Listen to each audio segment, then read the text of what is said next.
Hello and welcome to my office. This seminar is about strategy in pharma, medtech and other life sciences businesses. It's based on the 25 years I've spent as an academic studying the industry, and before that 20 years in the industry as a research scientist, marketer and strategist. So if you work in marketing or medical affairs or market access or strategy in a pharma or medtech or similar life sciences company, then this seminar is written for you. Please click subscribe and share it with your colleagues. And if you stick around to the end of the seminar, I'll tell you how to get copies of the published articles that support this and my other seminars. Today I'm going to talk about AI. Now, I'll understand it if you roll your eyes and think, oh no, not more stuff about AI. We're all surrounded by talk of AI and how it will influence pharma, medtech and the other life science industries. Some of what you read and hear will be useful. For example, I've recently read a very insightful paper about how AI is making drug discovery faster and cheaper. But a lot of what is being written and published is just frenzied speculation. Consultants, in particular, publish white papers to encourage their clients' FOMO, their fear of missing out, because that's good for their business.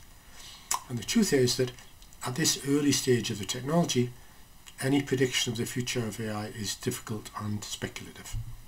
But there's one thing we can be pretty sure of, and that can guide how we surf this tsunami of AI innovation. So stay with me for a few minutes while I share this Darwinian view of the times that we're living through. In pharma, medtech and other life science industries, the only constant is change. In my research, I talk about the 6 great shifts shaping our industry. And incidentally, if you want a copy of an article that I wrote on that, just let me know. Now, one of those 6 great shifts is the information shift. It's a fundamental change in how we create and use information. There's much more to the information shift than just AI, but AI is part of this wider transformation in our industry's sociological and technological environment. Now, from a Darwinian point of view, changes in the environment create new selection pressures on a firm's business models. And evolution is what happens when some firms adapt better than others to those changing selection pressures.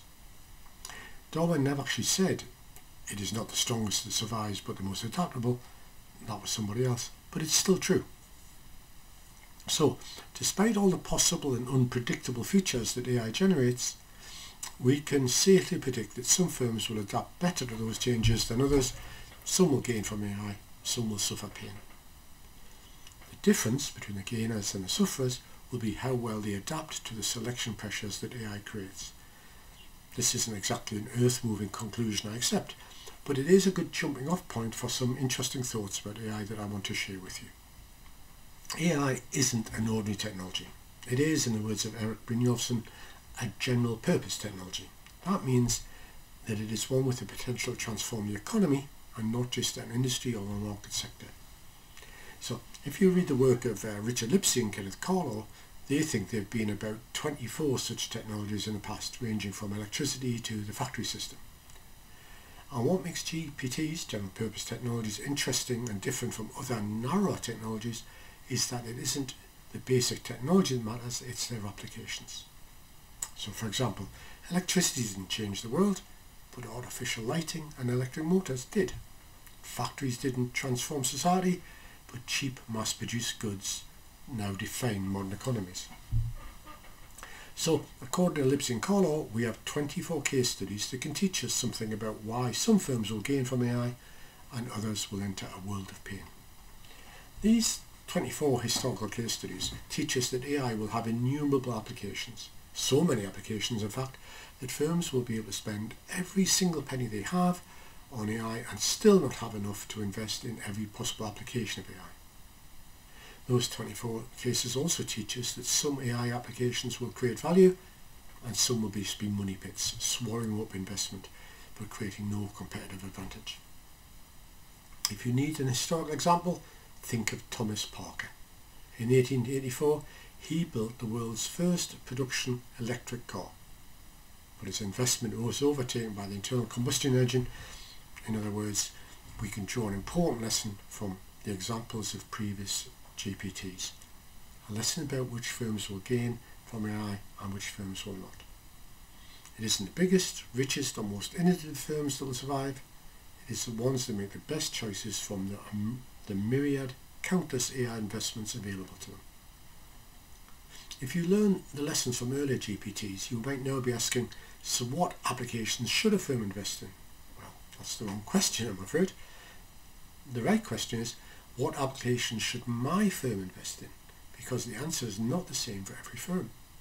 AI applications will create value when they align with and enhance your firm's strategy, and won't when they don't. Different firms' strategies create value with different parts of their value chain and for different target markets. Investment in AI applications that amplify a firm's strategy will pay off. Those that conflict with or unsupportive of strategy will become painful money pits. So, like everyone else, I'm suggesting that AI will change your industry and change some firms.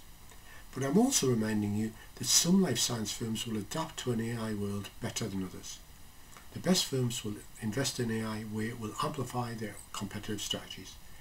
Other firms will be distracted by the hype and spread their money around their value chain and their market without connecting it to their strategy. The difference between them will be the ability to think strategically about AI, something I've written about elsewhere in a longer article, which I'll send to you if you're interested. Thanks for joining this seminar. If you found it worth your time, please like, subscribe and share with your colleagues. If you'd like to read the articles that support the seminar, then mail me and I'll send them to you. And if you'd like to browse the 400 articles, papers and books I've written about our industry, then please take a look at my website. And finally, if you'd like to know about my research and how it could improve your competitive capabilities in your firm, then drop me a line and I'd be happy to set up a virtual cup of tea with you. Thank you.